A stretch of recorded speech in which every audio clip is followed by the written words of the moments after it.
Please go ahead, sir. We are live now. Good morning, all the participants.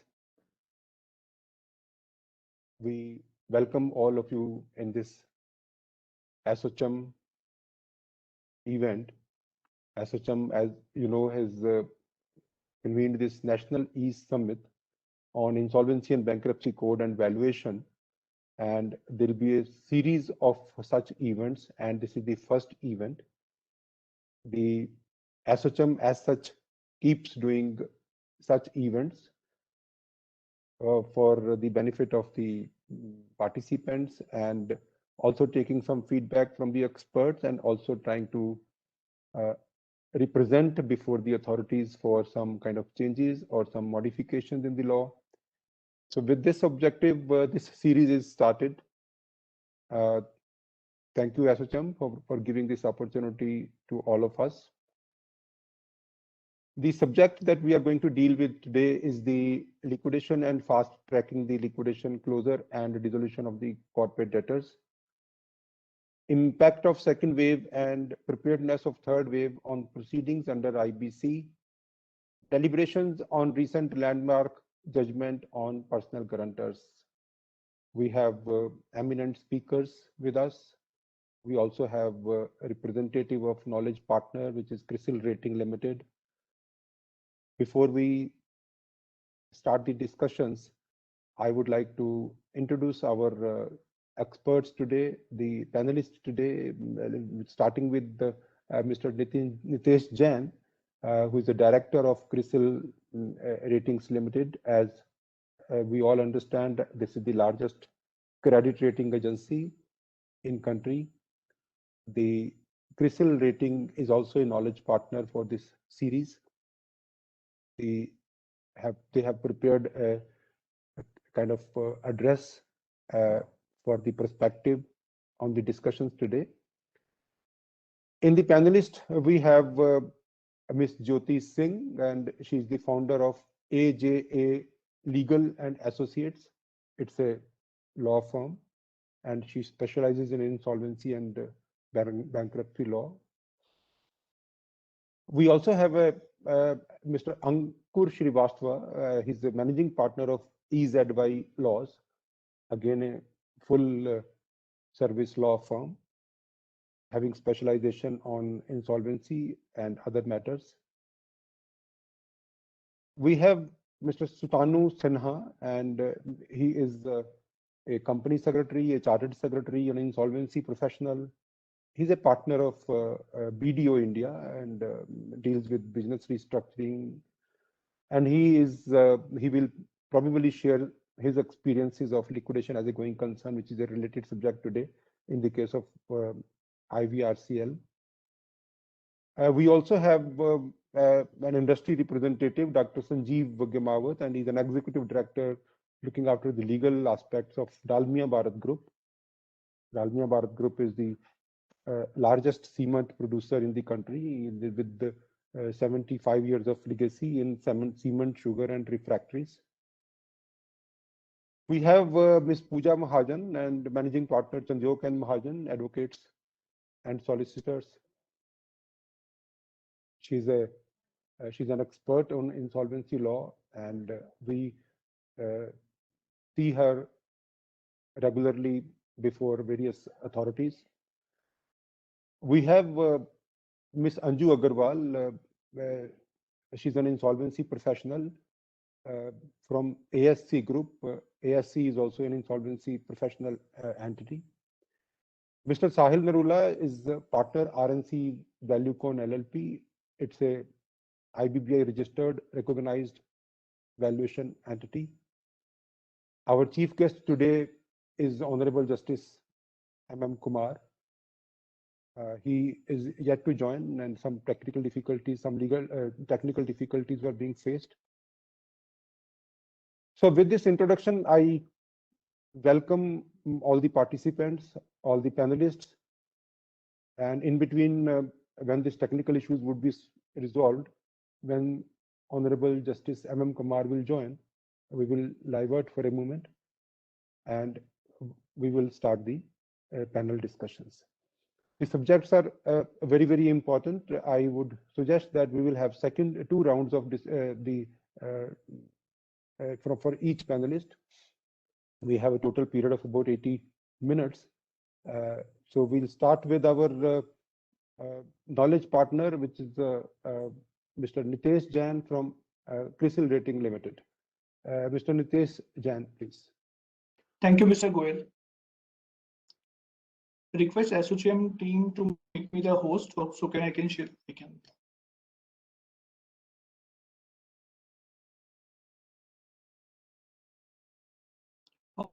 Can you please see my screen? Yes, yes, we can. Okay. So thank you, Mr. Goel, and thanks ASSOCHAM for having CRISIL as a knowledge partner for this series. And good morning to all the participants. So before I start the presentation, let me put this in the context that what we have been seeing in the stress asset space in last 5 to 7 years. So besides IBC, the other changes such as RBI guideline to recognize and restructure stress assets, increasing interest from global and domestic stress asset funds, evolution of ARC, and soon we will have the national ARC. Many of these things have changed very swiftly. And I can say that the entire landscape seems to have changed in last 5 to 7 years. IBC has been the most impactful. A direct impact we all know, but indirect impact is equally powerful. Overall, the last 5 years, or I would say the first 5 years of IBC has many hits, but a few misses too. And that's where we got our title for this presentation, Reinforcing the Code and Need for Speed. So before I move to IBC, let's look at the NPA situation in the country. So we expect a bank's gross NPA to cross almost like a 10 lakh crore or roughly 9% by end of the current fiscal. However, unlike the past, when we had many of the large accounts, or I would say, let's say top 50 accounts were contributing almost 40% of the total NPAs. This time, smaller accounts, especially the MSMEs or retail segments, are expected to be more vulnerable. And this is despite the extraordinary support we are expecting or we are already seeing from policy measures such as a moratorium, emergency credit line, and even restructuring. So let's move how the IBC has changed. And we see that there's a significant impact of the IBC on the entire ecosystem. I'll not spend much time on this first section, which I believe we all know, but I'll just quickly put it into perspective. This is a slide where we are talking about the build out of the IBC ecosystem. If you look at in terms of the number of cases, diversity of various sectors, and even the class of who are filing the cases, we can see that almost 50% of the cases have been filed by the operational creditor, which clearly shows the power has shifted from debtor to creditors. Similarly, we are seeing that number of IPs, insolvency professionals, has been a continuous rise. And not just the bankers, which obviously are the intended beneficiary of IBC. We see that the IBC is impacting the entire ecosystem, be it the entrepreneurship, which we are calling as a corporate or MSMEs, be it the bond market, ARCs, and even the entire ecosystem or the economy, which we see are the clear beneficiary of the IBC. And it is clearly visible and recognized by the global investors or the way we say that ease of doing business. So our ease of doing business ranking has improved from 130 in 2016 to 63 in 2020, and IBC is a key catalyst to this improvement. So having seen the benefit of the IBC, let's see how things have changed in last 5 years. You may see on the left-hand side chart from almost 1,900 cases to 3,900 cases, there was a significant increase. But last year, there was not much growth because of mainly the suspension of the IBC for a year.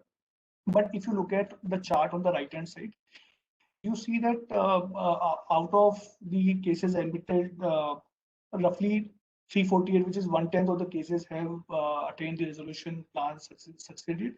But good amount of cases have seen the liquidation as well as, which is roughly like 30%, and even 40% of the cases we see are still outstanding pending resolution. So with this backdrop, let's see how IBC is faring on the twin objective, which is the recovery and the resolution time frame. So what the first bar is, we are calling as A, is 39% of the recovery which we have seen overall. But if you look at in different contexts, let's say if I look at the liquidation, the realization through liquidation is just 5%. And if I exclude, let's say top nine cases, the recovery percentage will come down to 24. So all in all, we see that the recovery has been pretty good from the IBC, but again, it's largely coming from the few large cases, which we will delve further in subsequent. Similarly, if you look at from a resolution time frame, which is the second key aspect, vis-a-vis the 330 days, which is a stipulated time frame, we see a large amount of the cases are still exceeding this 330 days, and almost 80% of the cases are actually 270 days or above. This is an interesting chart, and which actually summarizes what we have seen in the previous two chart, and that's the reason I didn't put much time there. So what we have done is we have plotted all the 348 cases in this 2-axis dimension chart. On one side you see the recovery percentage, on the other you see the time frame. And this quadrant is we are calling as a desirable quadrant, which we are calling as a recovery of more than 40% or resolution time frame of 330 days. You will note that cases which are actually in the desired quadrant are minimal or less. Most of the cases are falling outside the desirable quadrant, which clearly shows that IBC has made a significant shift, but still there is a lot of things which you can cover as we go forward. So far you looked at how IBC has fared vis-a-vis its own timeline or in the absolute comparison. In these two slides, which I'm talking about here, I'm first comparing on the recovery time frame. So if you look at prior to IBC, we were looking almost like 4.3 years on an average to resolve any asset. Now we see like 459 days, which is roughly 1.3 years. So it's a significant improvement from where we were prior to IBC and where we are right now. And but to highlight this point, we are talking about in terms of the days, not in terms of the year. That's where we see the data from the IBC. This again is an interesting chart. We plotted the entire recovery so far till end of fiscal 20. So all in all, 30 lakh crore of cases were resolved through various mechanisms. Overall recovery from all these cases were 5.6 lakh crore. This 32% pertains to the IBC. So you can see that for all these years, IBC was only existed for last 5 years, and then also it could cover almost 1/3 of the total recovery we have seen overall. This chart, the right-hand side chart, we are again comparing year-on-year recovery trend across Lok Adalat, DRT, SARFAESI, IBC, and the gray line pertains to the IBC, which is on top, clearly reinforcing the potential of the IBC. If it's effective, it can make significant impact both in terms of the timeline as well as recovery rate. Has led to this kind of improvement, this kind of change. Most importantly, it's a new law, all we know, but the pace of changes has been very swift. If you look at even just last, this chart talks about only last few key changes, like pre-pack for MSME is a recent one. The Supreme Court issue, which is the key thing, as Mr. Goyal just mentioned. Some of these things are going to make significant impact as we move forward, and that's what we see that the timely amendment in the code augur well for the overall ecosystem. As Mr. Goyal said, there are 3 themes for today's session. I'll spend maybe more time here discussing the overall build out of the ecosystem. So liquidation and fast tracking the liquidation, closure, and resolution of corporate debtor is the first thing. And some perspective that what is the overall what is the overall number, how the number will look like. I did mention about 4376 cases. So 30% of these cases are the liquidation cases, which is 1277. Obviously, this number look large when we look at in this perspective, but we also need to see that 3/4 of these cases were already non-functional or they were in the BIFAR. So that's the reason you see that these are vintage cases, which is impacting the overall number, be it the recovery percentage, be it the resolution time frame.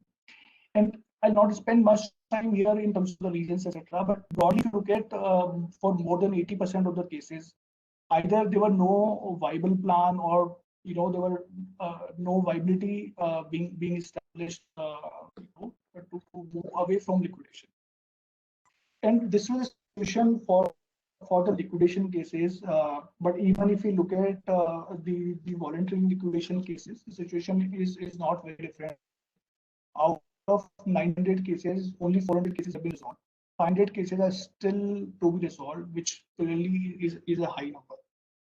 So what is the issue which we are seeing from a liquidation point of view? And as you can see from these top two charts, almost like a 2/3 of the cases, be it the normal liquidation or the voluntary liquidation cases, they are pending for almost, in fact, more than a year. So at least we see the key challenges. The first one is the limited market of the assets. There is no depth in the secondary market for selling the distressed debt, which is the key obstacle to the recovery. The other issue is the various legal aspect, which there is some attachment by some probe agencies, some statutory authorities, which delays the final closure or final resolution even after the liquidation order. And we also have some bit of bottlenecks in the infrastructure. But most importantly, the reason or the cases not getting closed are the intercreditor issues, which essentially the charge, the priority, etc. Those are constraining the final closure. And we see that these issues needs to get resolved with active involvement for all the stakeholders. Possibly with many of these cases have already been discussed in the Supreme Court. There is a precedence. Hopefully things will improve here on. The second point or the second theme for today's deliberation is the recent landmark judgment on the personal guarantee. Our view is that it is very significant, and it clearly establishes IBC's supremacy from the insolvency process point of view. And if I look at what are the impact which we are going to see from a judgment, while you have the secured assets or the underlying asset, but beyond that, there's an additional recovery which could be possible. So it could again add to the IBC's twin objective, which is maximizing the recovery. We see that overall the Supreme Court verdict reinforced the power of creditors in the overall insolvency process, and we also see that this will bring even higher discipline, credit discipline among the borrowers as we go forward. So all in all, we see that IBC is have been very significant in terms of bringing the credit discipline, which I did also mention as an indirect impact. From a timeline, it's a significant improvement where we were in the past. But obviously, when we look at from IBC's own timeline, it's still some way to go. Other aspect, for example, like fast tracking or liquidation, which we already discussed in that. So going forward, we see that how things can change for that we are already seeing so many improvement in the code and associated ecosystem, which should add to the improvement or the efficacy of IBC as we go forward. Second point, we see that going forward with the closure of the vintage cases or even quicker reference of new cases to IBC, possibly cases will get referred to IBC will have a higher potential of a resolution, thereby improving the overall recovery or the timeline. PPAC for MSME is good, but we see that once it is stabilized and possibly regulator or the government may expand this to beyond MSMEs to corporate, etc. And that's where the true benefit of PPAC can be seen. Fourth is the digitalization of the IBC process. And that's where the third theme, which we did talk about, that will impact and third wave, etc. So unless we see the digitalization of the IBC process, etc., the benefit of or the event like COVID, etc., can delay or derail the progress which we are seeing on the IBC. Fifth and the most important point we see is we need to improve the marketability of the stress assets. There could be development of the secondary market, or there could be a common information repository which can enable access to the investors. Because today, on one side, we are seeing that liquidation process or NCLT process, there are not enough investors. But when we see on the other side, even investors do not have access to the full information of all the cases or the potential cases which they are looking to acquire. So with that, I'll bring it brings me to the end of my presentation. So while this is the presentation which we have put together specifically for this event, but we are also putting the knowledge report, encapsulating the learnings of IBC so far and the discussions in subsequent sessions also, which we will release in the fourth or the last event. Thank you, and I'll hand it over back to Mr. Goel. Thank you, Mr. Jain. Thank you very much for this report by a national partner, knowledge partners. So we have the august presence of Honorable Justice M.M. Kumar, our chief guest today. It was his entry into the event was delayed because of the technical reasons. My greetings to you, sir.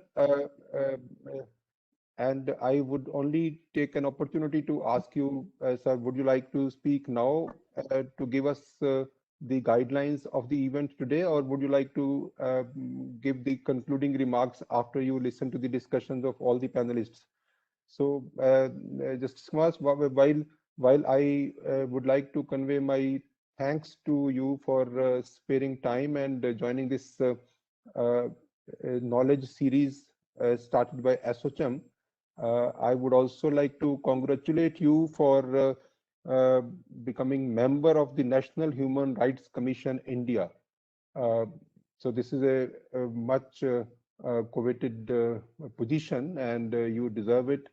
And the Justice M.M. Kumar need no introduction, but still, as a formality, I would have to say that our former president of NCLT and former Chief Justice of J&K High Court and former judge of Punjab and Haryana High Court, maybe that Justice Kumar has seen this entire corporate world and the impact of insolvency on the economy and the kind of delay that is being caused in resolution processes or the liquidation processes, which is the discussion today. As Mr. Jain has rightly pointed out that the 79% of the cases are taking more than 270 days for bringing a resolution. So, Justice Kumar, am I audible to you? Yes, yes. So, Anil, yes. May I say that I will like to hear the discussion, and I will give my remarks at the end. Thank you very much. That will be better, I think. Yes, thank you very much. And we all would have an additional motivation. Thank you so much. Thank you. We all will have additional motivation that you are listening to us, and you would be ultimately giving some comments on each of us.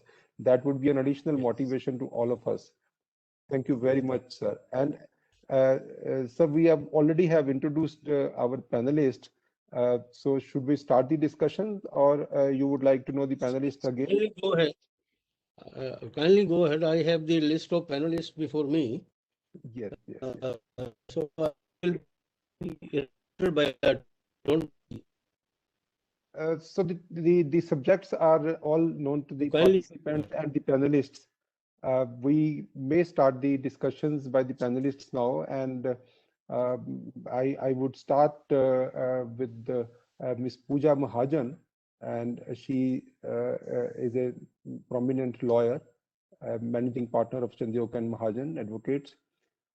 So, Ms. Pooja, let us start with the subject of liquidation and how the liquidation processes can be fast-tracked, and why the resolution of the corporate debtors are so slow. As probably we know that the IBBI has released a newsletter, and that is up to 31st of March 2021, where it is so far it is only 138 companies has been dissolved by way of an order by adjudicating authority, and there are 1037 liquidation processes are ongoing. 26% liquidation processes are pending for more than 2 years, whereas 43% processes are between 1 and 2 years. The regulation says that the liquidator is required to close the liquidation process within 1 year, and the earlier it was 2 years, but then the focus and the intent of the lawmakers is that this process should be closed, and it should not be as we have seen in the winding up proceedings, which might even continue for 20 years. So with this, Pooja, like, how do you feel that what could be the reasons when we say that the liquidation processes are not being closed by way of dissolution? What are the hurdles that you face because you represent many liquidators, and what kind of litigations are involved in the liquidation processes? Ms. Pooja Mahajan. Thank you, Mr. Goel, and a very good morning to everyone, especially Justice Kumar. Let me start by saying that one of the first cases of liquidation that I had done was before Justice Kumar, and thankfully we achieved a dissolution, I think maybe in 3 or 4 months, but that was a slightly unique case because the company had no assets, and consequently it had very little liabilities, and there was some cash in the company, so we were able to close that process very quickly. We've not been so lucky with some of the other cases, which we've been dealing with. To give an example, Innovative Industries, that was the first IBC case. And I can tell you that the liquidation process for that is still ongoing. And it's been ongoing for last almost 3 to 4 years. And let me just start with outlining some of the challenges that I, as a practitioner, really feel. And I can also share some of the insights that a liquidator in these companies have informed me from time to time the challenges that they face.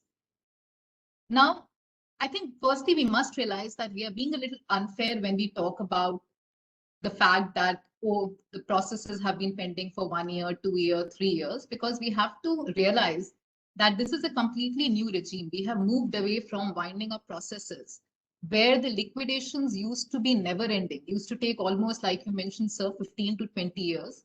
So compared to when you're comparing it to that erstwhile regime, I feel there is a great change that has been brought about by the new legislation. I think that's first thing to keep in mind. The second thing, when we talk about pendency of the liquidation processes, there can be 3 broad reasons for that. One is difficulty in realization of the assets. That's the first issue that can come, that the liquidators face on how to realize these assets, how to sell these assets.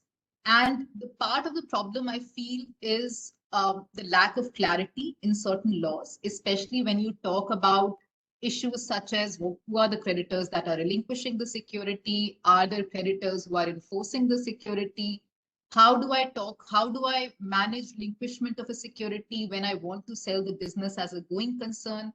How do I deal with inter-creditor issues? Is there enough clarity in section 53 of the code when it talks about the waterfall and parity given to secured creditors? I think that is one big issue in terms of lack of clarity that even the banks really feel sometimes when they are choosing whether to realize or whether to relinquish.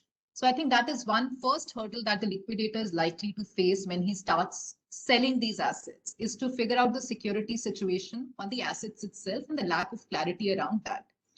When you had the old winding up regime, typically the banks would give the power to the liquidator to sell the assets, and the liquidator would then sell these assets and then distribute in accordance with the priority of the security, which was very well established in ICICI versus Citco. Everyone knew that charges have to be respected. While we do have those concepts right now, I feel that there has been some difference of opinion in different NCLTs in terms of those securities. First charge, second charge, who will get parity, how will relinquishment happen, how will realization happen? So that is one aspect. The second thing which really is causing the delay, I feel, is the pendency of a lot of other litigations which are related to liquidation. So this could be avoidance. We've had cases, I can give an example of one of the cases that we are doing where all the assets have been liquidated and distributed. But there is one investigation which is pending. Investigation which flew out of section 66 case that was filed by the resolution professional. Unfortunately, the Honorable NCLT has taken a view that till the time that investigation is not completed, please don't dissolve the company. Let the company go, because there is a lot of back and forth going on between investigating agencies and liquidator, documentation being given, etc., etc. And that, unfortunately, even though everything has been sold and everything is done, the liquidator, unfortunately, in that particular case, has been forced to continue just so that the processes of investigation can be completed. And while this is an example of investigation, there are also cases, including in Innoventive, where most of the assets have been liquidated, distributions have been done, but there are avoidance proceedings which are pending. And we all know that where promoters are challenging the avoidance proceedings, it's not very difficult to stretch out the matter at least for 2 to 3 years. And which is really what has happened. Even though we had a favorable order for avoidance in our case, we've had a situation where the matter has been pending now with the NCLAT for the last 4 or 5 months. And we are pretty certain it will go up to Supreme Court, which will take another 3 to 4 months. So that, I think, is the second reason why some of these liquidation processes are not getting completed, due to pendency of these kind of litigations which are there.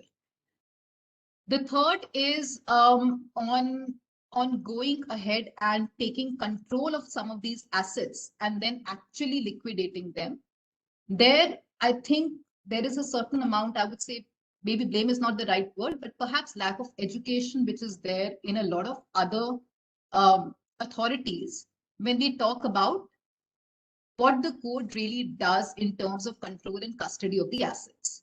And Mr. Goyal, I'm sure you've been fighting this battle in various forums, so you would be aware of that. You have the labor departments, you have the tax department sending notices and saying that, well, the dues have not been paid. This is a charge. This is land arrears and the Land Revenue Act. This is a charge on that. Sorry, you cannot sell these assets. And what ends up having is, while you keep writing letters after letters after letters to the authorities, trying to explain to them the scheme of the code, unfortunately, it's a little difficult to get through. And sometimes the only resort which you have is filing an application in the NCLT against those authorities. And I think one of the, I don't want to be saying that, I mean, Justice Kumar is here, but unfortunately what has happened is, whenever someone asks me for an advice on filing an application with the NCLT, while I'm all for it, I always caution, your next 4 to 5 months are not going anywhere. So if you're filing an application with the NCLT, keep in mind that you will find it difficult to get the listings done. The matter reaches, there are going to be adjournments. And that, I think, is a function of the fact that, unfortunately, we don't have enough capacity as far as the NCLT benches are concerned. We have a situation right now, we don't really have a permanent president as of now. We have members who are juggling multiple benches. They are sitting in the morning in Delhi, in the afternoon, in Mumbai, and then in the evening in Hyderabad or Cuttack. And what that does is, it really stretches a simple proceeding, like when you're trying to get a moratorium and when you're trying to really explain that the tax authority or the land authority does not have any power to take over the assets. A simple application like that ends up taking around 4 to 5 months to get a disposal. And I think that is also one of the big factors where I would say there is a pendency as far as completion of the liquidation process is concerned. A lot of it, in my personal opinion, is something which can be handled if we have increased capacity and in the NCLT benches, and if we have a faster resolution, at least on some of these issues that don't really require that much of a hearing or some, that much, where the law is very well settled and all that is needed is an order by the NCLT, because a lot of these authorities would come back to you and say, well, if I have the order, I will release it. But as of now, my instructions are that I cannot let you proceed with the sale of assets. So I think these are primarily the three broad reasons that I feel we are facing a lot of pendency as far as completion of liquidation process is concerned. Thank you, Pooja. Thank you very much. I think this is absolutely right that there are a lot of unresolved issues in the liquidation process, starting with the clarity on the different categories within the secured creditors, also regarding the jurisdiction of adjudicating authority, NCLT, for various matters. See, now the one scenario which liquidators are facing, that is for the recovery of the debt, sundry debtors, or any advances, and also the vacancy of the leased premises where the lease has been expired. Now, for all these matters, some benches are saying that this is not within the jurisdiction of NCLT, and you should go to the appropriate court for recovery of your dues or for vacancy of your premises. Whereas in case we see section 60, subsection 5, it very clearly says that in case the liquidator is supposed to go to each court, different courts in the country, then this period of 1 year, which has been reduced from 2 years to 1 year, can never be completed. So this concept was in fact explained by Supreme Court also, like the private law and the public law. We understand whenever it is a public law, it will go to the appropriate authority wherever one party is a government authority or any other statutory authority. But where the two parties are involved, where one is the liquidator and the other is another party, private party, all these matters can be decided by adjudicating authority, but that has to be clarified to the benches so that the liquidator is not supposed to run from court to court and from forum to forum. I would reach out to Sutanu Sinha, who is from BDO. He was an insolvency professional and a company secretary, because since we are now discussing the hurdles in the liquidation processes, so he may even be able to contribute his experience. Mr. Sinha. Thank you, Mr. Goel. Honorable Justice Kumar Namaskar, sir, my co-panelist, and respected viewers and the participants. I'm privileged on behalf of BDO to address at this forum organized by Association. As such, I'm handling one of the most critical account in the country. It is IBRCL Limited, that is under liquidation process as a going concern. Very interestingly, this company was the first company declared to be liquidated as a going concern after 25th July regulation change, in liquidation regulation change in 2019. And on 26th, this order came from Hyderabad High Court, Hyderabad NCLT. And as liquidator and also as RP or IRP, I am handling this account for over 3 years now, more or less. So you can assume the pain and pressure and the challenges we are facing to complete the process. One thing I want to say is that at the very beginning, when I joined as IRP of this company, I found the company is alive. That was very interesting. And there are near about 200 projects are being executed of national or international importance throughout the country as well as in abroad. So what we decided, this company is running on, and we will try our best to run the projects, because many governmental projects are involved, many public interest projects are involved, many World Bank funded projects are involved. So we cannot close this company. So when we did not resolve it as a resolution process through CIRP process, then very rightly COC decided to liquidate the company as a going concern. But the moment we started to liquidate this company as a going concern, many problems, many ifs and buts came into picture, where there is no clear-cut method or say avenues available. Or we have also faced many places that the situation and the process can be re-engineered through change in regulation or change in law in years to come. So for example, in case of claim management, in case of liquidation, already we go through a claim management process during CRP. Again, we repeat the same process during liquidation. So we can have some re-engineering where if somebody declares that my claim remains same, then they need not file further documents and then compilation of the documents, processing of the documents. A lot of things can be re-engineered. Time would be saved for the liquidator and the team to ascertain the claims of the company against the company. Secondly, what I observe is that this valuation, of course, Shahil would be there to discuss on valuation, but I just want to flag this issue because valuation is a very dynamic subject and it changes over the time, over the period. It may change within 1 month's time also.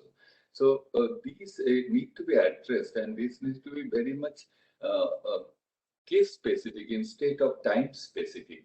So if we can have case specific provisions for valuation, then it would address the proper valuation and we can maximize the value of the company in terms. Third point, what I observe is that in the liquidation process as a going concern, I am running the company as liquidator, just as management of the company. But nobody believes that. Nobody believes that the company is alive. Everybody says the company is gone. Everybody says that let us terminate the contracts. So it's a very much conflicting situation where I am directed to run the company. And I know the company is running. I know that we have interim finances or we have internal capital to run the company. But at the same time, the outer world is not believing me that it is running. So it's a conflicting situation where you need a substantial time as liquidated to convince the clients to have deliberations with different parties to run the company as a going concern and to execute the projects to maximize the value. Because running the company is always creating a value. It's a IPR you cannot also compromise that you create through the running the company. So this is another point, and most of the cases, in case of EPC companies specifically, there are provisions throughout the world. These provisions are there when it is in liquidation or there is a liquidation order or something. The contract can be terminated very easily by activating the respected clauses in the EPC contract. So most of the cases we face this thing, we take a lot of time to convince the client that no, we are not liquidated. And even if we are liquidated as a going concern, it doesn't mean that the company is dissolved. Company would be running as a going concern also. So these are a few of the challenges I face as to run the company as a going concern when it is liquidation. Next point is that although I did not face it, but I marked this point is that interim finance, especially during this COVID period and after this second phase also, in cases, if we go through the provisions, it is only for 1 year max. 1 year interest would be counted as the liquidation cost. But what about the rest of the period? I am running a COVID period, exempt that thing, but you need to have execution of a particular document with the interim finance provider that they would give exemption on the interest. I believe nobody is ready to give exemption on the interest part. So this is a very challenging thing for liquidator to address the financing also. And especially during last 1-2 years time, during COVID period as liquidator and also as RP or IRP in various places, what we found and most of us amongst in our community also in professional community we discussed, and we are trying to keep the employment in proper place. As such, in my case, I ensured that no employment is touched, number one, and secondly, to provide salaries and wages and other things in time, so that this challenging period is over. But it's a really challenging for the liquidator or RP or IRP to run this period, and the situation is such we don't know when another wave would come or whether this wave would continue or it's total uncertain, unknown situation we are facing. So this is one of the biggest challenge for all the liquidator, not only liquidator, of course, all the business world as a whole. And we being a part of the business world, now we are facing this challenge very much. And the sooner liquidation process is over, it is beneficial to us in any case. So this is this challenge I am facing also in case of my company where I am liquidated.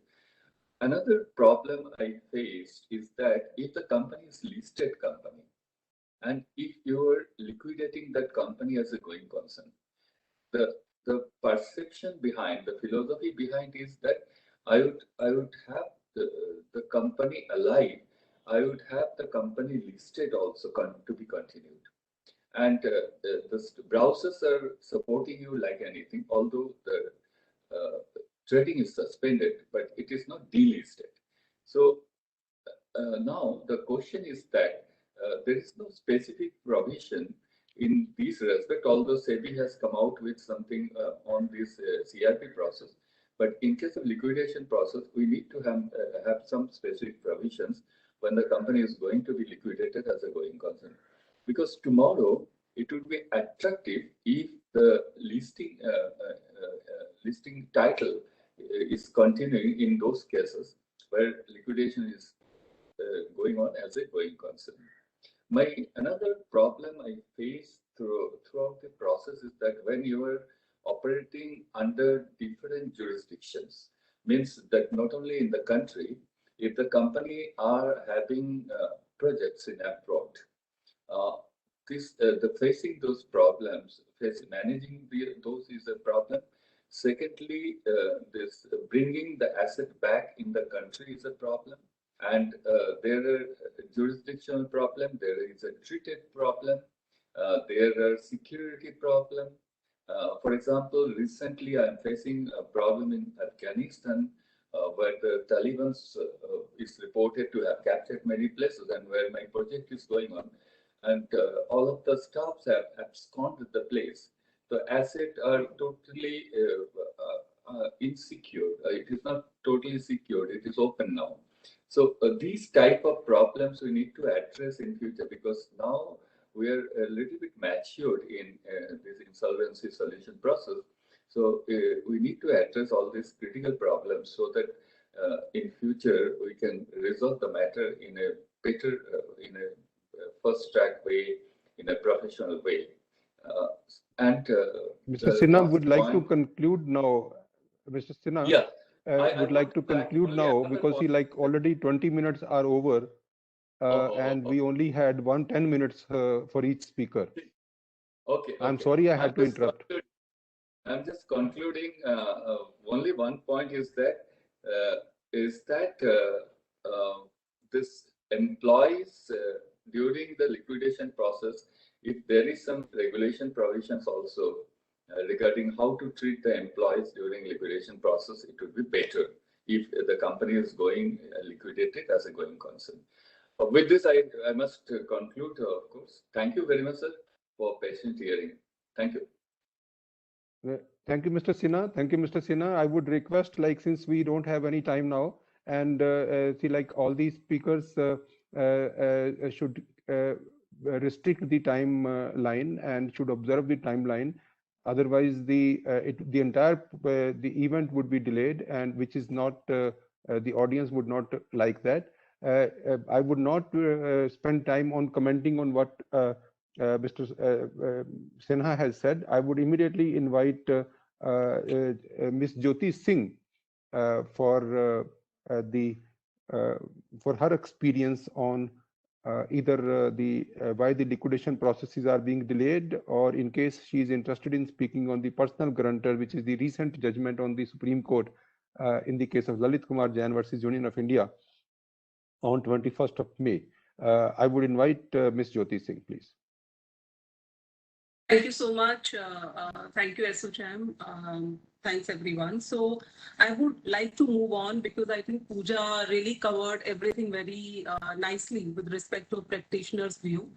And you have also covered. So I'll just very quickly touch upon the personal guarantor issue.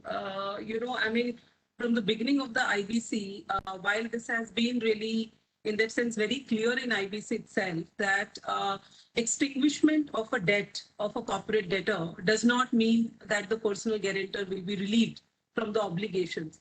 However, there were lots of judgments there were coming in. There was a gray area because what will happen to the right of subrogation? Because the resolution applicants who were coming in very clearly wanted a clause in the resolution plan that the personal guarantor will not come running and knocking the door of the resolution applicant saying that since I have been proceeded against by the financial creditors, then you need to pay me because that is the law of guarantee.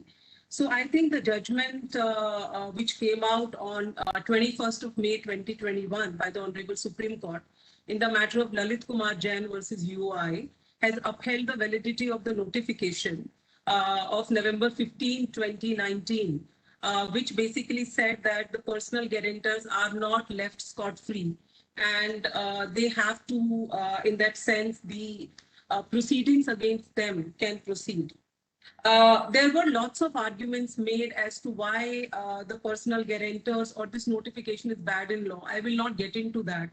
But what I will only focus upon is that what may happen in future. One, of course, the result of this judgment is that entire controversy on whether the personal guarantors can be proceeded with or not. And when we speak about the personal guarantors, we are saying the personal guarantors to the corporate debtors, okay, against whom the proceedings are already in NCLT. When the DRT will start, obviously it can be seen at that point of time also. But currently, what will happen? So, of course, one, the parallel proceedings can go on.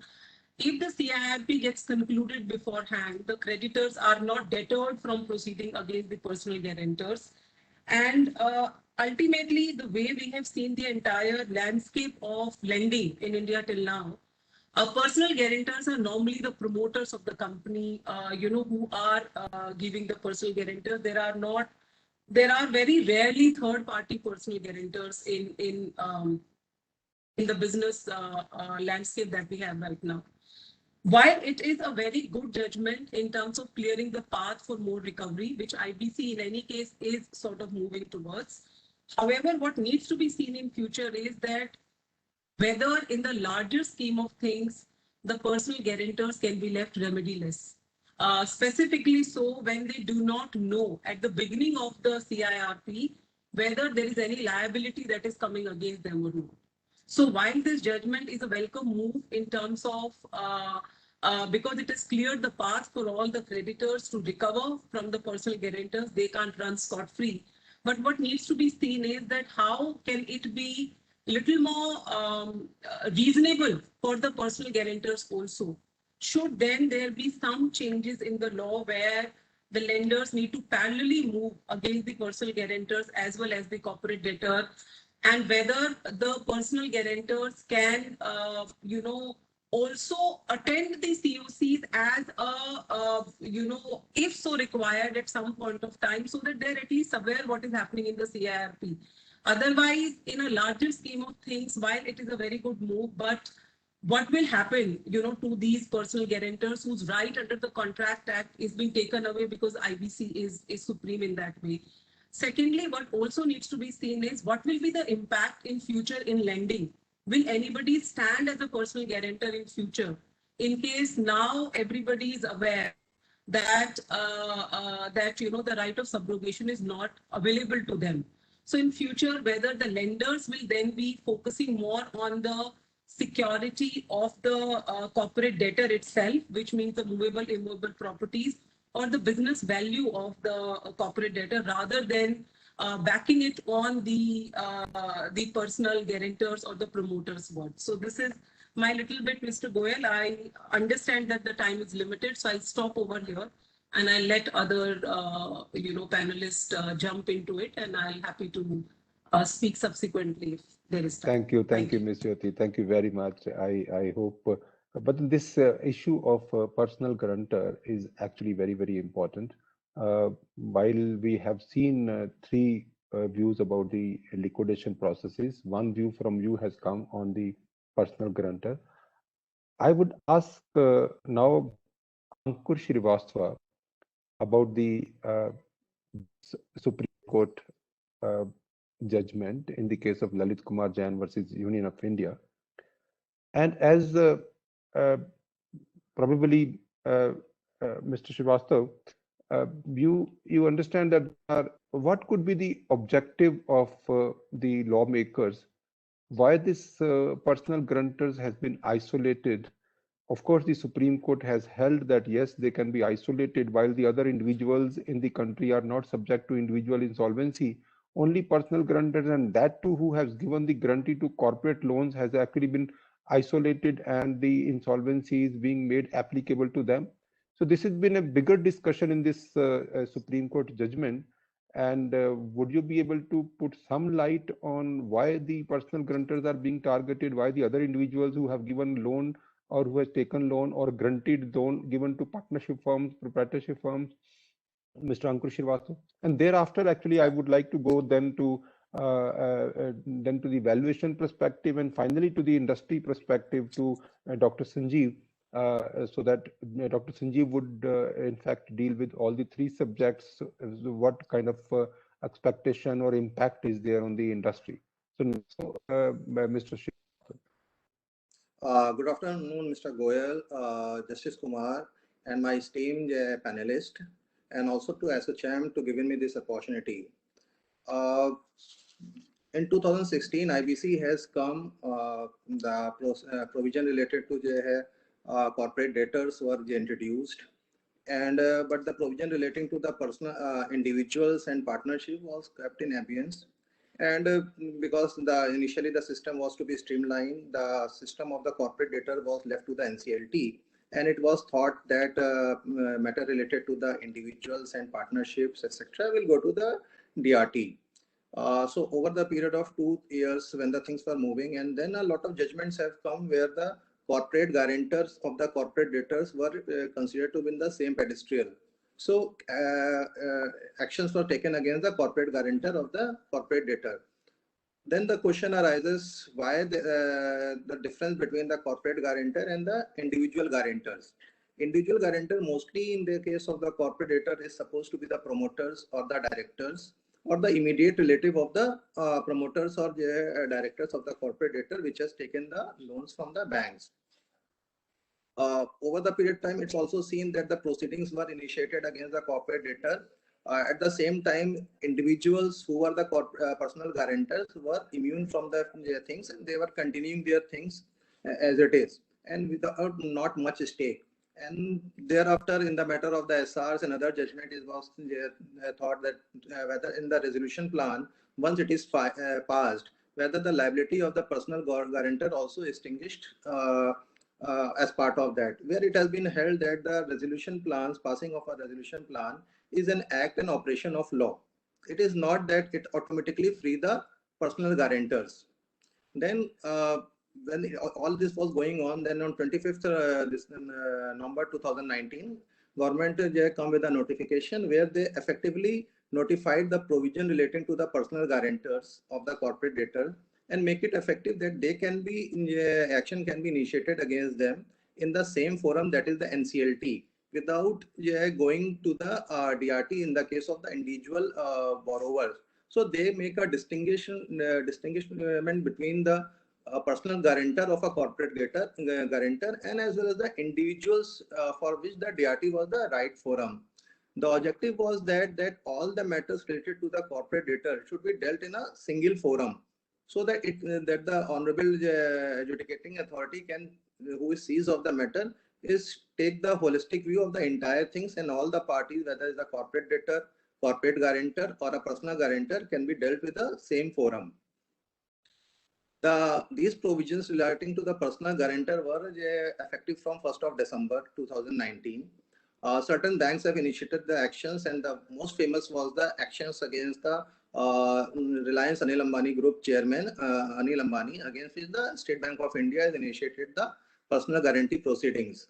The action against him was also admitted by the honorable adjudicating authority, but then they got the stay from the Delhi High Court against proceeding with the personal guarantee of the Mr. Anil Ambani. there was then a plethora of the writs were also filed in different high courts, and ultimately the Supreme Court has transferred all the matter to itself, so that one judgment can be taken, which has resulted into the matter of the Lalit Kumar Jain versus Union of India, which has been decided in the month of May 2021. So between the entire 2020, when the country was under the pandemic also, different banks have filed the cases of personal guarantee. Even in our case, we have filed a lot of cases against the personal guarantor on behalf of the bank in the month of August 2020 onwards. But the matter was not coming on the board, and even in some matters, NCLT has kept the matters for abeyance till the Supreme Court clear the things. After that, in the Lalit Kumar of Jain matter, the Supreme Court was very clear cut that the objective of the enforcement of the personal guarantor is totally different from the individuals. Here, the substantial part is that there was no bar even in the Act itself. And when they put the Chapter 3 of the IBC, so they put it individual proprietorship and the personal guarantors. So they itself consider these three different categories.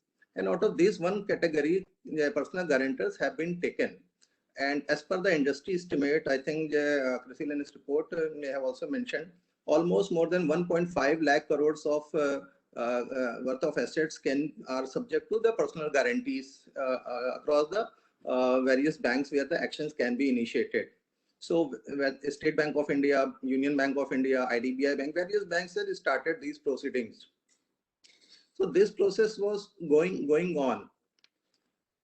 And in the Lalit Kumar Jain matters, the Supreme Court once again made it clear that the proceedings can be initiated against the personal guarantors.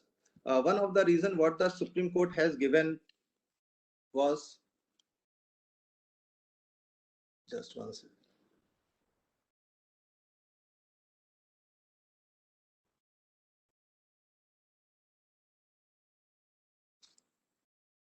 That there is a very intrinsic relationship between the corporate debtor and the personal guarantor. And that is the crux of the matter, where the action has to be differentiated between an individual borrower and a personal guarantor because of this intrinsic relationship between these two.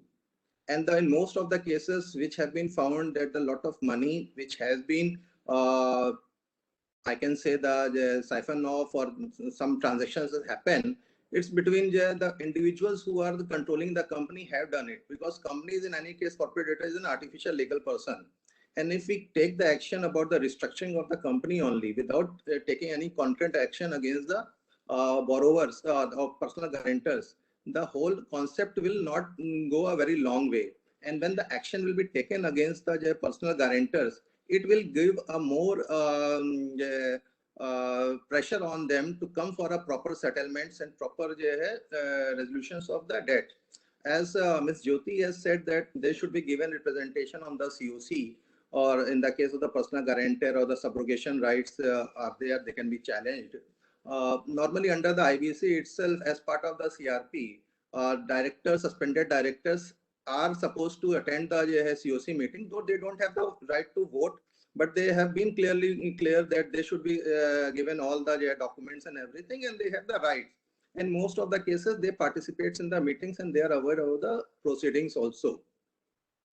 So even then, coming to the filing of the cases with the NCLT relating to the personal guarantors, of late now, after the Supreme Court judgments, NCLT has admitting the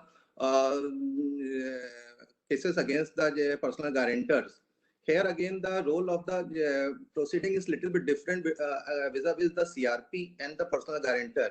Here the IRP or RP who is appointed, he has to first initially has to make an assessment regarding the personal guarantor, and he has to submit his report to the, after the admission of the case, IRP will be there. He will prepare his report and submit to the NCLT, and NCLT will determine whether to proceed with the insolvency proceeding against the personal guarantor or not. So this is something of the crux, which is a very, I think, the path-taking process which has been taken it, and it's first the corporate debtor and personal guarantor. This is going to help a lot in the resolution of this bad debt problem in India. This is something I can just initially I can just dwell upon this. Thank you, Mr. Thank Goyal. you. Thank you very much, Mr. Srivastav. Thanks a lot. This individual insolvency for personal guarantors is a new thing, and this is now taking a lot of interest is now being shown by the banks. See, as per the data that recently I have seen, there are 17 big defaulters in the country where the total guarantee that they have given is like 1,88,000 crores. And these are in the case of Punj Lloyd, Bhushan Power, DHFL, Coastal Projects, MTech, Auto, ABZ Shipyard, Videocon, Varun Shipping, Lanco, DMI Finance. So this 1,88,000 is the total amount of guarantee that they have given. The importance that today that we would like to discuss, maybe that I would invite Ms. Anju. She's an insolvency professional and she's also have an insolvency professional entity. What kind of experiences that you are having, Ms. Anju, regarding the personal guarantors insolvency? I sometimes feel that this personal guarantors insolvency is a boon for the guarantor rather than the lenders, because see, all these are very old defaults and it is very difficult to recover from the guarantees. Although there are similar provisions regarding avoidance transactions, but avoidance transactions are being resorted to by the guarantors in a big manner. Would there be a recovery or would they be discharged after 1 year? Because the law says that after the bankruptcy proceedings are started, thereafter, within 1 year, the bankrupt can apply for discharge. So the discharge will have to be given unless, even if the assets are not sold or after assets are not even captured by the resolution professional. Once the discharge is given, he would be having a fresh commercial life. He would again start companies. He would again become director. He would again own properties. Ms. Anju, what do you think about this? Is it beneficial to guarantors or it is beneficial to the lenders? Yeah, thank you, Anilji, and good afternoon, all the panelists and Justice M.M. Kumarji. It's really nice to be here, and thanks ASSOCHAM for giving the opportunity. So most of the, I think, things related to filing and other things have been already touched upon by Jyoti and Ankur. So the major issue you asked about, like what would be the recoveries per se, if these personal guarantors applications are accepted and the processes are done. So two aspects which you generally talked about, like one, that whether it is beneficial for the guarantors or the lenders. So I'm sure there are two angles to this question from the lender's perspective. So definitely, I think lenders have some list of assets with them when they are taking this guarantee of the personal guarantors. And generally what we are experiencing now here is when actually this personal guarantee things are getting on, and we are trying to see like what assets these guarantors have now. We do not see like much of the assets left with them now, and a major factor here would be that definitely they will have to answer these questions of the insolvency professional or the lenders, like whatever assets you had disclosed while giving the personal guarantee, where are those assets? And there has to be a mechanism where these assets can be clawed back. Say, for example, if at all there were any list of assets which was provided. Second aspect to this is that the trust, which I think you all must have read about, most of these personal guarantors actually park their assets, out of their periphery where this can be traced or something like that. So I think there was already something like that, that these trust sets should also be kind of investigated, like how these assets have reached the trust and whether they have reached in a right manner or not, legally or not, so that personal guarantors can be clawed back even if they have parked those assets into different places where they say that they are not in their name or their relatives or something like that. But it's still, there has to be some mechanism which I'm sure would develop in a course of time. Then there is another aspect too, which I think we were talking about the subrogation part also, and whether the personal guarantor should actually be brought to that or not. There is one thing which is purely my observation in one of the case. Obviously, I would not name the case, where I have been as part of the COC as an AR, and I'm seeing that there are enough assets in the company which have not been actually exhausted to pay to the lenders or all the creditors for that matter.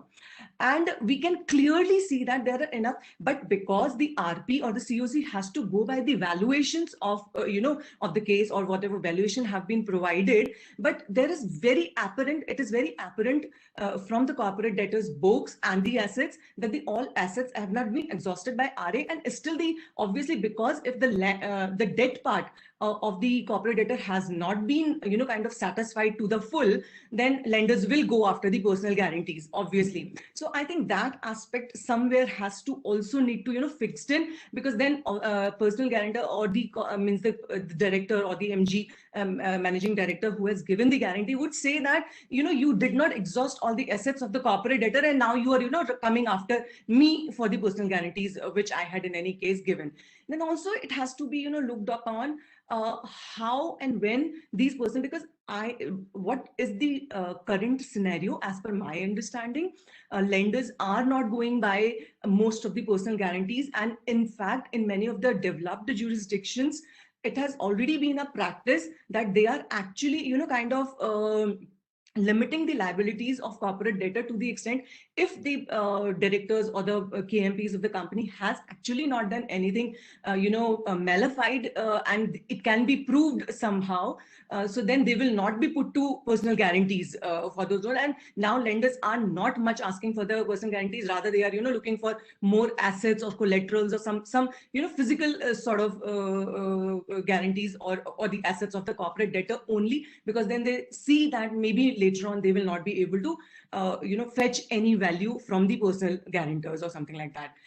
From the aspect of lenders, definitely, because there is a a legislation which has been brought up, and I'm sure they must be having some kind of pressure from RBI and other places as well to initiate these proceedings. And as far as the DRT is concerned, I think in most of the applications when they have been brought under the CIRP or under the NCLT for the personal guarantors, DRT filings has already been in place. So they have already initiated that action against the personal guarantor, but still they could not fetch any value from there. So, but as a process, they have to do it. They will be going, and we will have to see or look into like what kind of recoveries the lenders will have. In any case, they will have to fund the process, the insolvency process for the personal guarantors, but I don't know what kind of recoveries, because until we fix the mechanism to claw back the assets of the personal guarantors when he gave the guarantee would be in place, not much recovery I see. And one more aspect here, as you actually said, and I have heard from quite a few promoters, actually they are looking it as an opportunity, kind of to restart their lives already. So they actually looking at like if their personal guarantees can be satisfied on, and then the process is done, and then they're out of that kind of cage sort of, they can actually restart the businesses and they can rebuild their assets or something like that. So yes, definitely from that angle, personal guarantors are looking positively to this, that at least it will be done sort of a situation. So I think I have this much only to say as of now. Thank you. No, it is great, Anju. This is the like it's a very good participation and very good contribution to this entire knowledge webinar.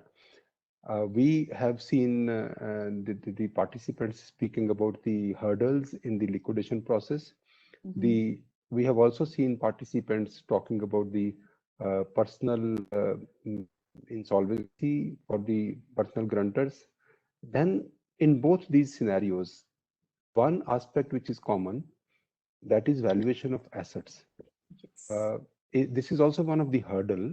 When the valuation of an asset is not appropriate, then the liquidator will actually find difficulties in disposing of the asset, because as per the regulation 32 and schedule 1, the reserve price has to be fixed based on the valuation report. If the valuation report is incorrect or inappropriate, then the liquidator will not find a suitable buyer. And it is somehow, it's very controversial that the liquidator will get the valuations again and again, and the liquidator is also limited, like he has a limitation that at the first time he can only reduce by 25%, and in subsequent attempts of e-auction he can only reduce by 10%.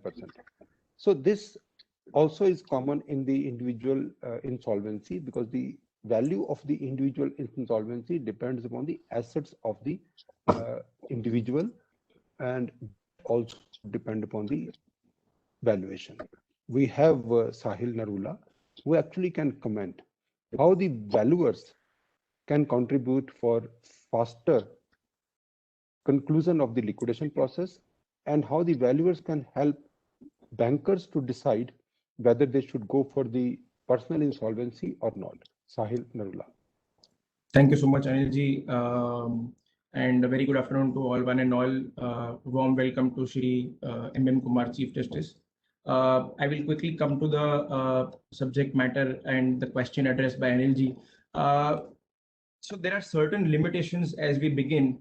First, as we start, the valuer needs to carry out the valuation as on the insolvency commencement date. So necessarily, we have seen that the entire CIRP period on an average has taken about 1.5 to 2 years, whereas the liquidation period is about 2 years, as you rightly mentioned, in about 43 cases being in about 1.5 to 2 years time period.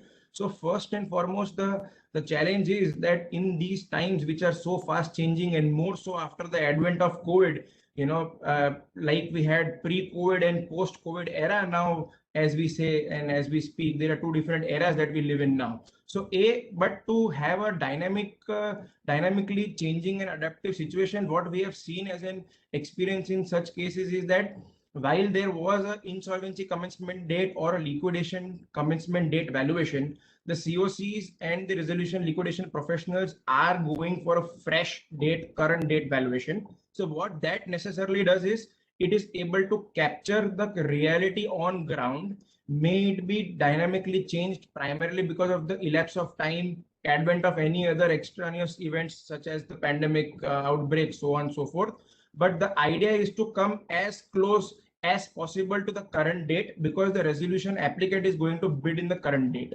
So by this, the getting a fresh date, current date valuation, which is seen in most of the cases in CLP as well as CIRP. We have also seen that a lot of cases in CIRP, the lenders have again gone for a valuation of current date, because the values given by the RA post-pandemic till the time of the submission of the resolution plan and approval have changed substantially. So one is that. Second, as regards you mentioned about the personal guarantee. So what we have seen in our experience of banks or NBFCs trying to sell off their loans to the ARCs or investors, wherein personal guarantee also forms as a part of the security. So prior to this judgment, wherein a personal guarantee could be invoked and personal insolvency could be invoked, there was limited or if I may say no recovery foreseeable to any of the lenders, may it be banks or financial institutions, NBFCs, and hence there was hardly any recovery. And as you rightly mentioned, 1.8 lakh crores plus is only the personal guarantee by these 17 promoters. And our experience, for example, we did the valuation in IL and FS, wherein they had a lot of promoters which are available in this current list and plenty of them beyond. So what we have seen is that because of the lack of data and the lack of insolvency regime at a personal guarantee level, these recoveries were very, very minimalistically perceived by all the stakeholders. However, we are hopeful that going forward, as this ecosystem of personal insolvency is also evolving, that this might have a positive movement. While I completely agree with Anjuji when she mentioned that there is little or nothing left on the promoter's books or assets while the time that a personal insolvency is created, or even when a CIRP CLP process is run, because nothing is, at least on the books, nothing is left, which I completely agree, which is a great challenge. And I completely agree, if there can be a mechanism to plow back those assets, because ultimately those had formed part of the guarantees basis which the lenders had taken lending and financing decisions thereupon. So yes, those mechanisms will evolve with the advent of time and as we see few cases going forward.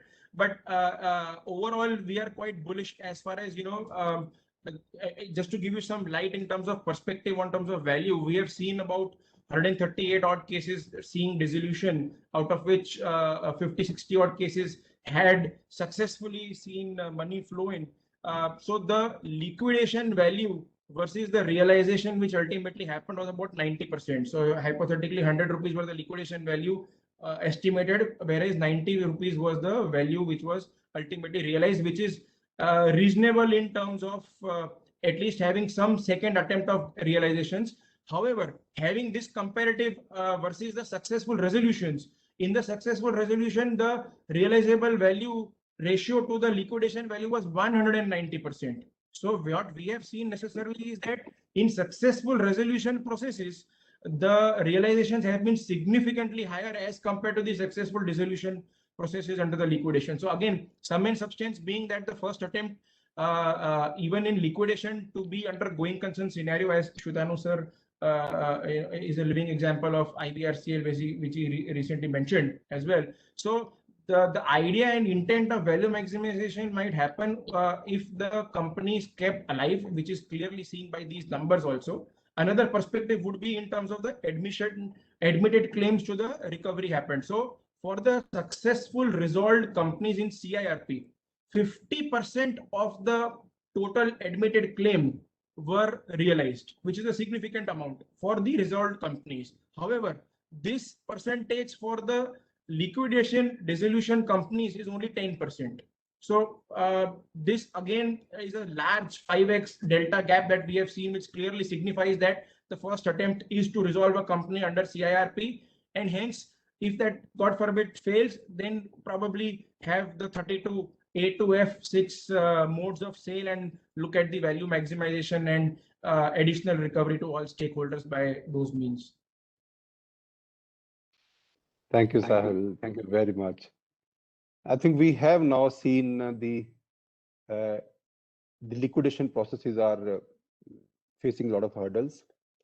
The personal insolvency of grunters who have grunted loan to the corporate debtors is also finally now admitted by the Supreme Court, and most of the personal grunters, the who's who of the country, who have given personal guarantee to their loans, they are now being forced to go for insolvency.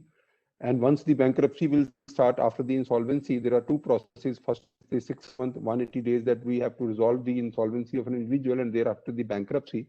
During bankruptcy, there are many things that the individual would not be able to do, like foreign travel, like entering into any business transaction. He would not be able to continue as a director, partner, or any proprietor of a business. So these are something which are scary for the individual grunters. All this perspective, how it is getting digested in the industry. We have an industry representative representing the Dalmia Bharat Group, the largest cement manufacturers in the country, Dr. Sanjeev Gimawat. Sanjeev Gimawat would provide us some kind of light on how the industry is feeling, whether the promoters, whether the directors would give personal guarantee in future, what exactly the industry associations are talking about it, and whether the liquidation, whether the industry is thinking to buy companies under the liquidation as a going concern. What kind of industry experience you would like to share with the participants, Dr. Sanjeev Gimawat? Thank you, Mr. Goyal. Thank you for introducing me, and thank you, ASSOCHAM, for inviting me to share my views on the very, very contemporary and relevant topic. I think, of course, I heard Mr. Goyal, you, Mr. Nitesh Jain, and Pooja as well, and others participants as well, and some of the participants, some of the panelists have covered quite exhaustive, in terms of the contents part of it. The way in which I look at these things is that, yes, I don't want to undermine the initiatives taken by the government in terms of introducing the IBC code. And of course, it has certainly helped in terms of ease of doing business, ranking. There's no doubt about it. But the experience so far suggests that, yes, we are living in an imperfect world, and perhaps that imperfection is getting reflected in almost all processes and systems of the IBC mechanism, whether that be it's a NCLT or NCLAT proceedings, whether it's a support from promoters, directors, or the corporate debtor in terms of sharing of the information, whether there is any cohesive or a cooperative kind of approach by the different participants. Answer is definitely no, because in various states, mofussil areas, where ultimately your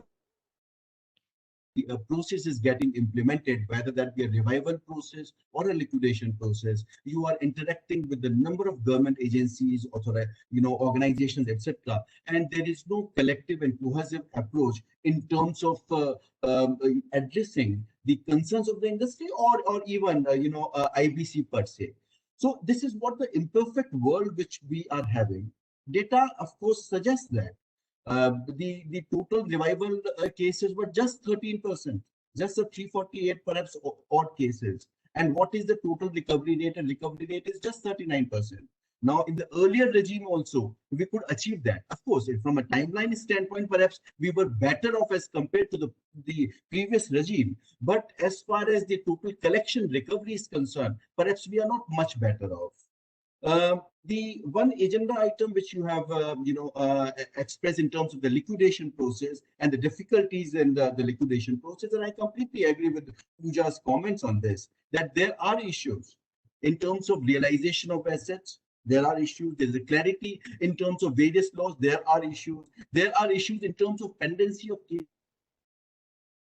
different, judicial authorities.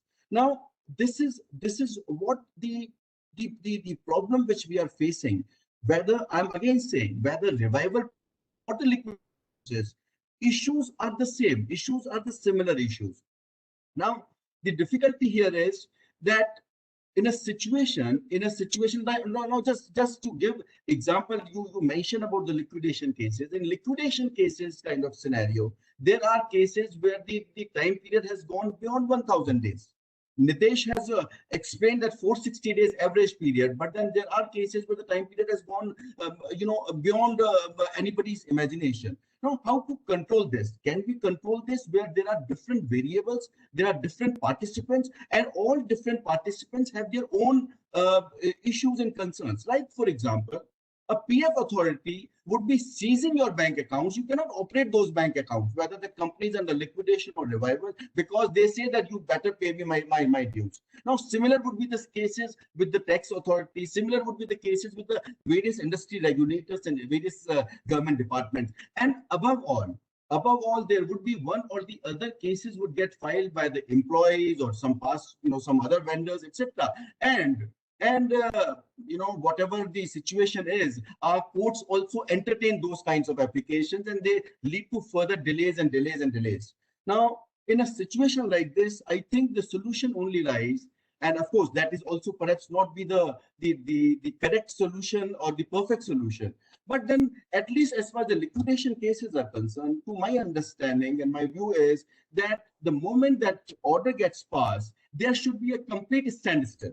And that should be provided under law. And unless you provide that under law, the various agencies, various organs of the government, they would not be following this. And the moment you have the standstill kind of arrangement, perhaps that would be the time in terms of getting that liquidation process or disposing of as a going concern would be perhaps forthcoming. Let's accept this reality. That very fact that the company is going under liquidation, it means that there are no takers in the market. Otherwise, that would have been gone for the revival of the company. But then since the takers are not there, that is exactly the reason why the company is getting into liquidation. And in a liquidation kind of scenario also, you would hardly be finding the right bias in terms of those stressed assets. And the moment you delay the whole process because of the number of variants in terms of in the system, in terms of the claimants, etc., the stress assets would certainly lose its value. Whatever value you have fixed, that value would also get lost. Now, in a situation like this, to my understanding, the best mechanism perhaps would be a process of standstill, and the process of standstill whereby no claim should be entertained at any quarter, and even the court process should be, vigilant about all this, and even the government departments, all organs of the government. And I think then perhaps we can achieve that result. The other aspect which was discussed here on the personal guarantor front, and I think it's a very, very welcome step, very, very welcome step. The fact is that, yes, as a personal guarantor, this is a separate contract, to my understanding. It's a separate contract of guarantee. And that needs to be, unless we respect those contracts, how the business world would survive. So it's all the more important that whatever documents get executed, they should be respected, not only by the industry, but by all the organs in the system. But it raises an important issue, and which I'm just putting forward in terms of discussion, that the present regime of IBC in creditors in control, I think that has not fetched the results, because perhaps somewhere there is a dichotomy that the creditors perhaps would not be interested in revival of the entity. They would be more interested in terms of encashment of their dues. Now, there the whole purpose of revival gets defeated. Now, in a situation like this, when you involve personal guarantor in this, you are bringing both the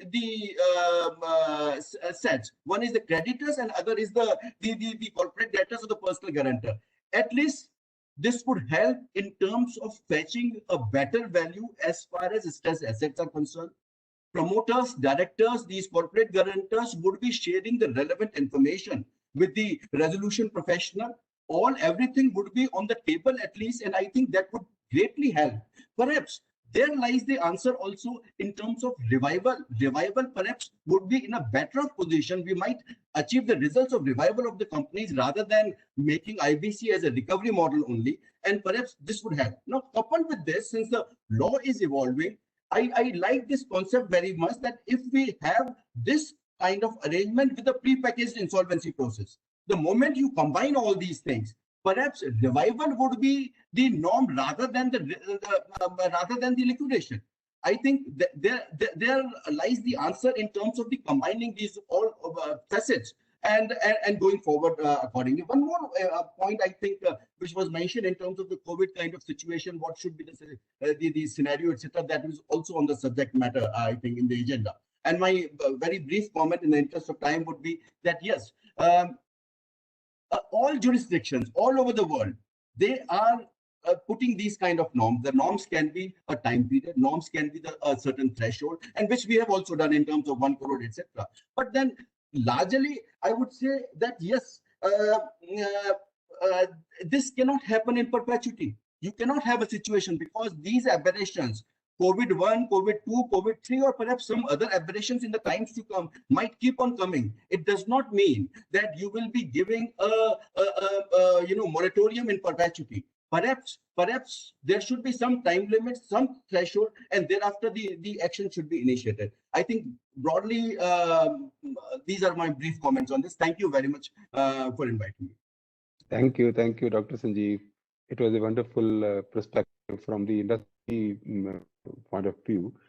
So we have now concluded the deliberations by all the panelists. So some of the issues which are crystallized today because of the discussions are some hurdles in the liquidation process closure, is some difficulties while the relinquishment of security interest is being done in favor of liquidation estate, the enforcement of assets by the investigating agencies like CBI under the PMLA or under any other law for criminal offenses, attachment of assets by other civil authorities under any other law, under any other tax laws, then stay which are being granted by high courts against those issues which are pending before NCLT or pending before NCLAT.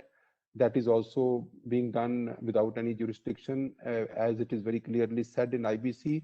There are some disputes regarding title and possession of the asset, which the NCLT is saying that it is not their jurisdiction. Realization from sundry debtor advances claims, the NCLT is saying that it is not their jurisdiction. The liquidator may have to go to different courts and authorities.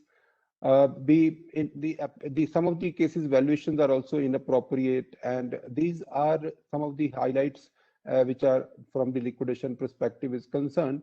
As far as this personal insolvency is concerned, it is like everyone welcomed it, but then there are apprehensions regarding the recovery, because the avoidance transactions, as we have seen in the personal insolvency also, that needs to be adjudicated faster.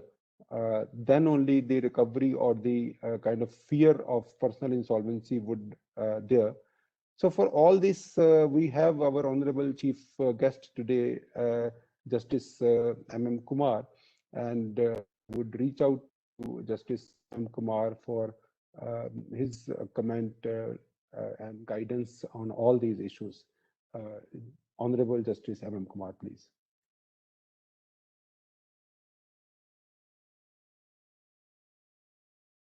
Thank you, Mr. Goel, and all the panelists who have exhaustively dealt with various subjects. I think first issue which I will like to mention is that when we study IBC, the study of IBC would be incomplete without proper study of cognate subjects. This observation I am making particularly in the context of personal guarantee. Why I need to say this? There is one section in the law of contract, in the Indian Contract Act, section 128. And I am sure Pooja and Jyoti, Ankur Srivastava ji and Anju Agrawal ji, and Mr. Sinha, they must all be aware. This is a very interesting section. It says that the liability of a surety or a guarantor is co-extensive with the principal borrower. And in the contract of guarantee, a stipulation can be added that first the creditor will exhaust the remedies against the corporate debtor, the principal borrower, then he can resort to the personal guarantor. So in future, 128 should be used more and more to write the agreement, the guarantee agreement properly. The second thing is the law of limitation. Now, personal guarantee is an independent agreement. So whether the law of limitation would come in the way of any financial creditor when it is to encash the personal guarantee. If 3 years are up from the date of the cause of action, from the date default has occurred, which is likely to be the case in many cases. So these two things with regard to personal guarantor, and Supreme Court in Lalit Jain's case have very clearly said that it is a compulsive process. CIRP is a compulsive process. It will not extinguish the liability of the personal guarantor. It is an independent contract of guarantee.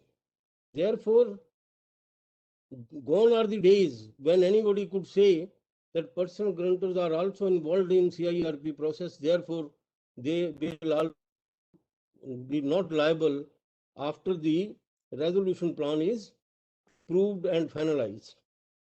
And other challenges were also there to the notification, but I need not to go into that. The second thing, which I think Pooja mentioned, apart from difficulty in realizing assets, lack of clarity, pre-liquidation laws under the IBC have been, I think, now settled, completely settled up to Supreme Court. But post after the company go into liquidation, there are gray areas, no doubt about it. And the whether application under 66 is pending, that would be a hurdle. And those things, I think, in the days to come are likely to be settled, because I remember in one case, SEBI has attached the assets of the corporate debtor. I set aside the order of the SEBI. I said, no, you can't do it. The matter traveled to appellate tribunal. Probably appellate tribunal also accepted my point of view, because there is a non-obstante clause in IBC and SEBI has to accept that. But whether now I have not been able to trace the result of what is the result of the appellate tribunal or the Supreme Court in that matter, because my impression is they have said that no, SEBI order would stay. NCLT order, setting aside the SEBI order and making it subordinate to the IBC was not correct, because that is an area akin to criminal law. So all those type of things are going on. One factor which I would like to mention is with regard to the number of liquidation cases. It is a staggering number. But if you start analyzing, large number of liquidation cases are of those which are coming from erstwhile SICA, or very old cases transferred from the high courts. The large number of cases are those. So that number should not worry us, but more worrying factor is the haircut which is being imposed. It is 007. I mean, if there is a CIRP process, the Honorable Justice Mukhopadhyay used to say it is a 007 cut. But now it appears that in some of the cases it is worse than that.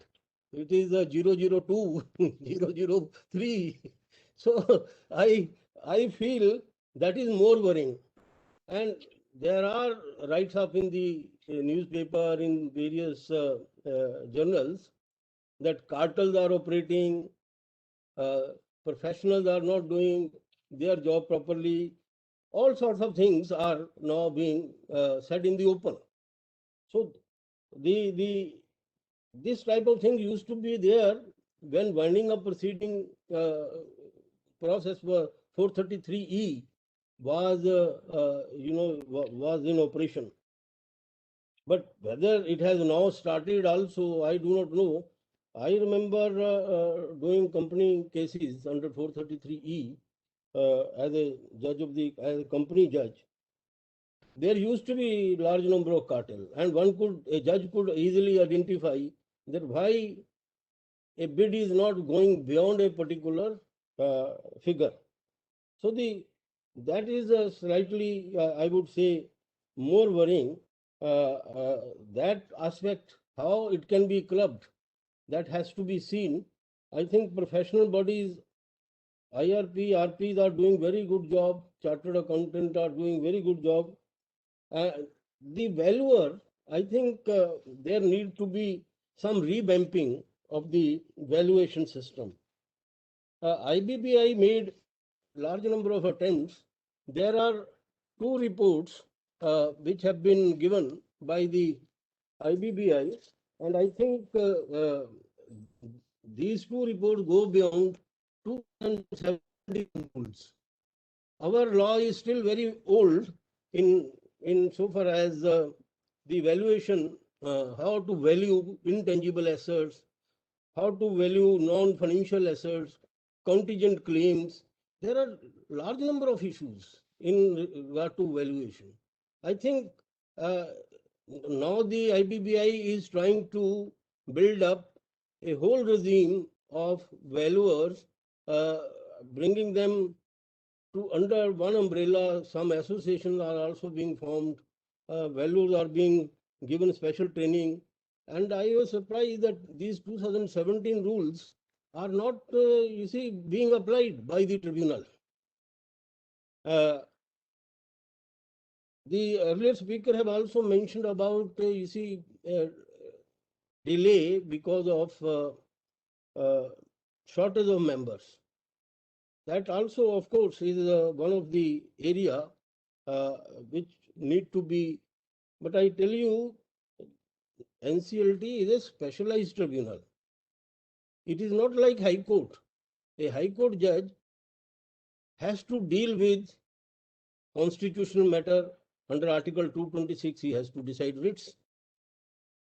A High Court judge has to decide bail application. He has to decide 302 appeals, variety of cases before the High Court judge. But NCLT is a specialist tribunal. It has Companies Act and IBC. These specialist tribunals are required to be very well equipped and should be in a position to dispose of more cases than we expect from a High Court judge.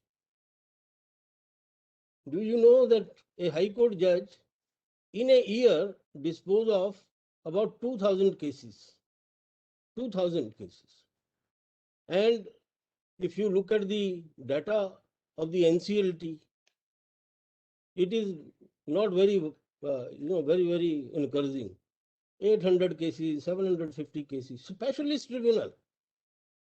So capacity building measures have to be there apart from the efficient and quick appointments of honorable members.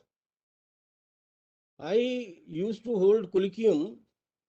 Every 6 months there would be colloquium because the law was evolving. So in the colloquium we will discuss all the developments so that everybody, it may bring uniformity. Every NCLT, whether it is Bombay, Calcutta, Hyderabad, anywhere, they think alike as the law is. But that mechanism appear to have stopped because of pandemic, because of there is no regular president, any chairman tribunal. I think those issues the government might have shelved them for the time being during the pandemic, but now the time has come when I think the government will take up these issues, and it is likely before the Supreme Court statement have been made that they are likely to bring more members and appoint the president and the chairman of the appellate tribunal. So the shortage of members. Now the period which have been reduced for liquidation, ease of doing business is the banner. That under that banner, we cannot show to the world at large that we take 2 years for liquidation. The motto was, when the Companies Act was enacted in 2013, that if you can enter quickly, you should be allowed to exit quickly also, if you are unable to. So that was the motto. So therefore, if there is no efficient target fix in law, there is a likelihood of being even more lazy. If winding up used to take 15 years, 10 years or 12 years, here cases are there which are more than 2 years old, as have been mentioned. But those factors which I think Pooja has mentioned, I think are very, very relevant. Those would be creased out, as I have already said. Then pre-pack for the MSME is a very interesting thing. I think if pre-pack is also extended to corporate, it is universalized. One possession would continue to be with the corporate debtor. A corporate debtor knows much better what is the lacuna, where he is lacking. That is one point of view. The other was that no, a corporate debtor who has tested all his skills has failed. But till the time this pre-pack is matured, he may be allowed. That is the American concept. There is more and more demand by various corporate debtors that they should be also allowed to avail pre-pack. You will be surprised that in a country like England, pre-pack is not a statutorily recognized phenomena or concept. It is a concept developed by the professionals. Now, because they have experimented insolvency, bankruptcy since 1986. Our code is 2016, 40 years later. So they are very mature. They have advanced quite far as far as the insolvency and bankruptcy is concerned. So there, what they did, when a company would start realizing that they are slowly and slowly going into red, but actually before they go into red, they have goodwill in the market. They enter into an arrangement with another creditor. They pool in their, they make them agree that you will pool in your asset in case an insolvency petition is filed before the insolvency court.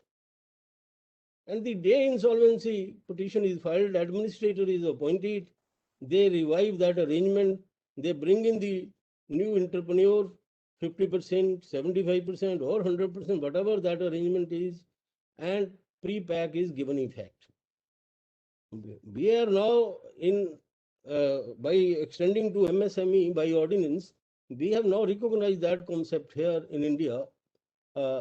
Possession continues to be with the corporate debtor.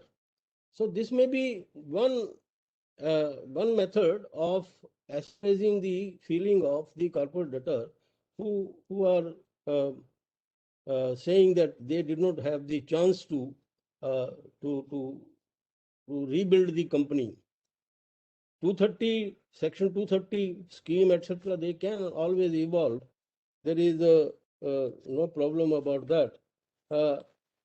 I would conclude by saying that the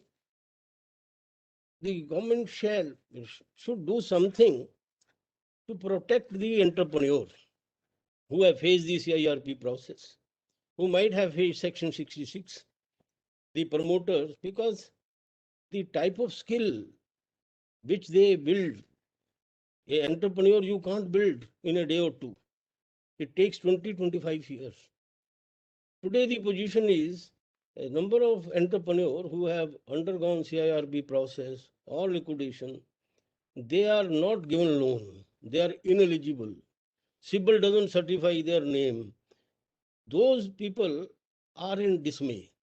There may be some mechanism that for a year, for 2 years, those people may not be allowed to come back. But after some time, they should be allowed to come back because they are very skillful people. They are national assets, I would say. Those assets should be saved. Their skill should be utilized to advance the financial discipline in the country, to enhance the economy of the country. The IBC, no doubt, has created financial discipline, but side by side, it has also created some, feeling of alienation. Those feelings, I think, can be assuaged by the government by bringing a scheme to rehabilitate those who have been adversely affected by.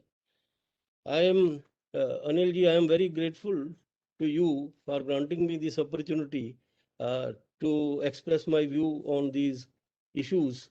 But it is always a pleasure and it is a very lively forum. Whenever I come to ASSOCHAM, I think I feel very delighted. I'm sorry I was delayed by 25 minutes because of some technical snag. But all the same, I'm happy that ultimately I was able to connect. All the speakers, I think, are knowledge tank. They are very skillful, talented. Mr. Sanjeev Kanawat, I think he projected the point of view of the industry beautifully. Once again, I'm grateful.